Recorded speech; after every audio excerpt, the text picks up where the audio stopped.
Welcome to the latest installment of ABL Advisors video series featuring thought leaders from the commercial finance industry.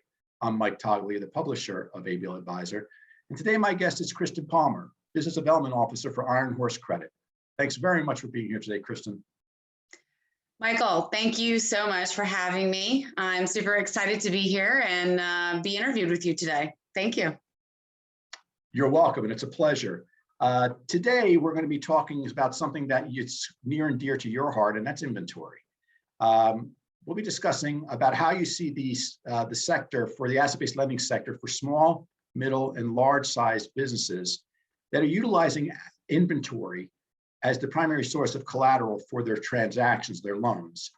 And also, I'd like to talk about more specifically how the supply chain is impacting inventory availability in specific sectors and how that may be impacting the lending community. Traditionally, asset-based lenders lend against a borrower's receivables and inventory as the collateral. How have the supply chain problems that we're reading about on a consistent basis today impacted the way inventory is valued as a source of collateral for the lenders? So what we've seen in our industry, because Iron Horse is specific to the inventory lending, so we look at we really value the opinion of our appraisers. You know, they're the ones going out and understanding what kind of disruptions in the supply chain amongst various, lots of inventory and how that's going to have affected the values of them. A lot of what I have seen is that borrowers have either pivoted in finding other domestic ways or other suppliers in other, regions of the world to bring goods in. We've certainly seen some disruption with supply chain where things have been held up at the port or just unable to come in. And so it's very important for us at Iron Horse to create those long-standing relationships and fully understand what's been going on from the evaluation of the appraisers. Like I said, a lot of borrowers have pivoted and found other ways to bring in goods. And those that have had the troubles have unfortunately either had to bring in additional equity. They've actually brought on a lot of MCA debt, which has actually disrupted our pipeline because they're now inundated with either MCA or cash flow type of loans that are rather high interest rates. It's very difficult now for inventory lenders, AR lenders, especially because Iron Horse partners with AR lenders. It's been very difficult for us to come in and take them out and redevelop and rebuild these companies. So what we've been trying to do is lend on inventory in transit. And that allows the borrower to, so even before it's on hand, that allows the borrower to pay off those suppliers or those customs brokers in order to bring in the rest of their goods. That's an interesting perspective. Now, let me ask you a question. Inventory in transit, did you advance on that ever before? There are times where we have lent on it before, but you know what? It's been a larger portion of what we've been looking at lately. And honestly, so long as there is insurance and logistics documents that we can look at and keep on file, we're more than happy to do that. No, we're thinking about the risk for the lenders here. Now, you partner with some of these lenders, obviously, the AR lenders. Mm-hmm. So, as you're working with lenders, what should the lenders be identifying as early risks when they're looking at a borrower where the inventory is really where the collateral base is today? I mean, what are some of the risks that they should be considering, whether it be today because of supply chain or just in general? Well, that really is kind of threefold, honestly. It goes along with the PPP money, the government money that's been kind of putting us out. It goes along with the MCAs that unfortunately borrowers are having to stack up in order to keep themselves alive. And then it really just makes it so that we take a really close and deep dive into the inventory. Is this type of inventory, important or essential during COVID? For example, the construction industry has been very difficult to lend against because so much of that shut down. Although what we've seen is a really big uptick in subscription type inventory or online inventory, obviously. So, for example, books. I mean, those have been a really good type of inventory lately, simply because so many people are at home and they want to have something to do. Especially educational type of inventories, educational books, computers. Obviously, there's so many children at home that are now, taking at school at home. And so they have to have, updated computers and updated software and things of that nature, PDF books versus, hands-on books that you would have in the classroom. So things of that nature have actually been a really big and popular type of item. So what we've done is really take a deep dive and a deep investigation into, is this inventory essential in this pandemic? And that's interesting because that's almost, in some ways, maybe a pivot of some sort, not to overuse that term, but it is, because if you think about what you just said, for example, education, that may not have been a strong source of opportunity for you in the past, but it seems like maybe some new opportunities came up because of this. Is that a fair statement?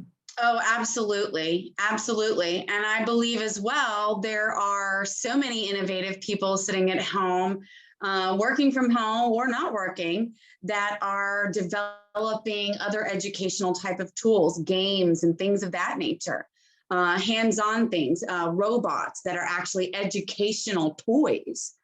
So those things have become really popular. And, so like I said, we take a really deep dive investigation into what has happened with this inventory over the last 8 months, over the last 12 months. Okay, great. So that kind of brings me into my next question. It's going to be a little bit off base from what we just mentioned, but I'm going to ask it anyway. In the wake of the COVID-19 pandemic, demand for products is surging right now. I mean, it seems like a little bit of everything is surging right now. But the broken supply chains mean that some inventory is spending an extended period of time in storage prior to being shipped to the consumer. Mm-hmm. I'm just curious, are you offering any type of add-on warehouse management services to borrowers to assist in managing those issues? Is there anything that you're offering that's different to folks to manage the inventory process at this point? Like I mentioned earlier, what we've been trying to do is lend on inventory in transit. We've not been providing any additional warehousing type of services, although we look to partner with the third-party logistics fulfillment centers that we've built relationships with over the years to create this relationship and partnership where, they give their client, the borrower, our borrower, a little bit more leeway while things are coming in or while we're waiting for things to come in. And like I said, if we're lending on the in transit, that's only just helping the borrower bring in inventory. A lot of what I've seen is borrowers taking advantage of bonded warehouses, and that's been a great help in order to get, as enough containers in as possible to fulfill the correct orders. And it's actually created a larger market for our purchase order facility. So, now that borrowers are having trouble bringing in inventory and holding a significant portion of inventory on hand at any given time, buyers such as Amazon or Walmart or Costco, and I'm just throwing out examples here, are placing large orders because they know that the supply is difficult and they don't want to run out of supply. And so they're placing large orders, which gives us the opportunity to develop a purchase order facility where now we can pay the supplier directly with this big grand purchase order from a buyer behind it. And it makes it much more smooth for our borrower to bring in their inventory. It's interesting because whenever there is a crisis or something happens, creative people find ways to solve the problem. And what we're talking about here is that you found a few ways to solve the problem at Iron Horse when you're dealing with this situation. And that's important for people to understand. So what I'll wrap it up with is just a question about some industries. Now, you mentioned construction obviously having some issues, but then you said, for example, the education industry is performing better because of the demand has increased. Which industries do you believe are experiencing the fewest issues related to inventory besides those two? And conversely, are there a couple of others you would name that's having the biggest issue related to the inventory valuations right now, or the inventory being available for collateral? Well, the aviation space has really taken a hit with everything, well, for a long time, and who knows what's going to happen coming up next. With, planes being grounded, you used to be able to really get your hands around some aviation inventory. Unfortunately, you can't do that anymore. The valuations are really, really, really low. What I've seen a lot of that has had great growth are health supplements. Where it's like protein powder, collagen powder, vitamins, things of that nature. That's been really big lately. Like I mentioned earlier, books have been really big lately because puzzles even, people are looking for ways to entertain themselves, stay healthy, keep their minds moving, because what's the saying, if you slow down, it catches up to you. And I think that those are the types of industries that have prevailed. There are issues, but with those issues come the opportunity to work with the borrower, work with the other partners that you work with to try and find solutions to this problem that seems to be going away, but who knows what's happening down the road, and we're going to stay tuned for that. So, with that, I'm going to wrap up the interview, Kristen, but did I leave anything out that you would like to talk about today related to our topic of discussion? No, I think that was everything, and I think we covered it all. Okay, great. Well, thanks very much for being here today, Kristen. And I'd like to maybe check in with you in about 6 months to see how we're doing on the other side of this entire situation and see how we pan out. Yes, that would be great. Thank you so much for having me, Michael, and I hope you have a lovely day.